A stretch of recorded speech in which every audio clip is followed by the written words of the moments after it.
Thank you for joining Wars of the Rosies as we continue with part 20 of The Beginning of Masonry by Frank C. Higgins. The Middle Chamber. We know not how old or whence emanated the ritual of Freemasonry, but we do know that when we are in search of historical parallels to almost any of its allusions, we must lose ourselves in a past so distant that we can only wonder at the fidelity with which certain traditions have been preserved. However much we do owe to the biblical account of Israel's great monarch and his splendid achievements in art, letters, and statesmanship. He is the subject of innumerable Oriental traditions which are unknown to Holy Writ and connect his name with a wide range of associations outside the classic ones to which we are most accustomed. His triple name of Sol-Am-An we derive from the Septuagint, which was a translation of the Hebrew sacred books into Greek, accomplished by a commission of learned Alexandrian rabbins sent to Jerusalem for the purpose by King Ptolemy of Philadelphus, with the aid of a commission appointed by the then high priest Eleazar about BC 246. These men were not only talented scribes, but were skilled in the secret sciences of their day, so they were able to translate this wonderful old name back into the same form in which it had been revered among the Chaldean mystics for many centuries previously. Irrespective of its application to a historical character, the name Solomon was a Kabbalistic composition intended profoundly to symbolize divine wisdom. The outward form of the name expressed precisely the same symbolism as the three principal officers of the Masonic Lodge: the sun rising in the east, or Sol, the sun at the meridian in the south, Om, and sitting in the west, An.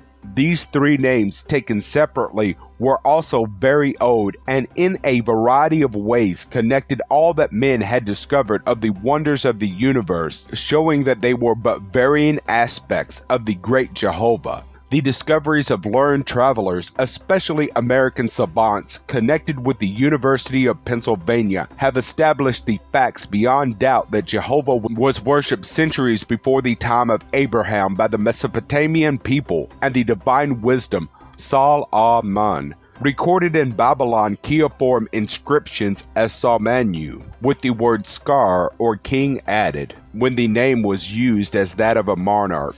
We get it in our histories translated into Shalmaneser. Hebrews alliterated it into Skar Shalom or Prince of Peace.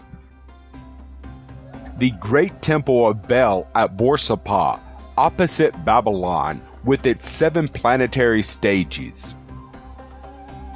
Without entering upon the curious considerations that, from what are really most interesting mathematical puzzles, produced these famous names, the Solomons of Babylonia actually possessed temples dedicated to divine wisdom, which were schools of instruction in the arts and sciences, having as the final assembly hall of the priestly initiates a middle chamber, reached by 7 successive steps or stages. The remains of a number of these old wisdom temples, of which the biblical Tower of Babel was one of the principal, have been found in ruinous condition and buried in the debris of their fallen summits until the whole, prior to excavation, presented the aspect of shapeless mounds. It was the belief of these ancient peoples that all things affecting humanity were governed by the planets, and so all things mundane were arranged as far as possible in series of 7 so as to put each one under the rulership of a different planet. The temples in question resembled a nest of boxes in that they were square edifices placed one upon the other on a diminishing scale. Their disposition from the bottom up was that of the planets in their respective order of velocity. Saturn, the slowest, was represented at the bottom by a black chamber. Then came an orange-hued temple of Jupiter, then a red one for Mars. Above this was the temple of the sun, covered with plates of gold, then that of Venus, a pale yellow color. And the last of the initiations took place in the literal Blue Lodge, dedicated to the planet Mercury, of whom the old rituals told us that the 3 lesser lights were the Sun, Moon, and Mercury. Above this was the silver-covered Temple of the Moon God, where the fully initiated Hierophant took his place among the astronomers who studied the heavenly bodies from this elevated middle chamber. Ancient Babylonians engaged in ceremonies relating to the Magian worship of the heavenly bodies. The crossed hands of the assemblage are in token of adoration of the sun, moon, and zodiac from contemporary sculptures.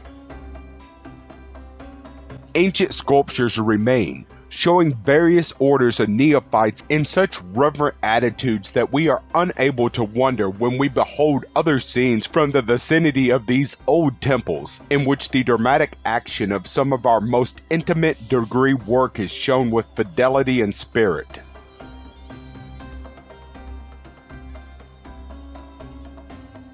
Thank you for watching. Please don't forget to share, like, subscribe, and comment. And if you can, please consider donating to Wars of the Rosies. Links to PayPal and Patreon are in the description.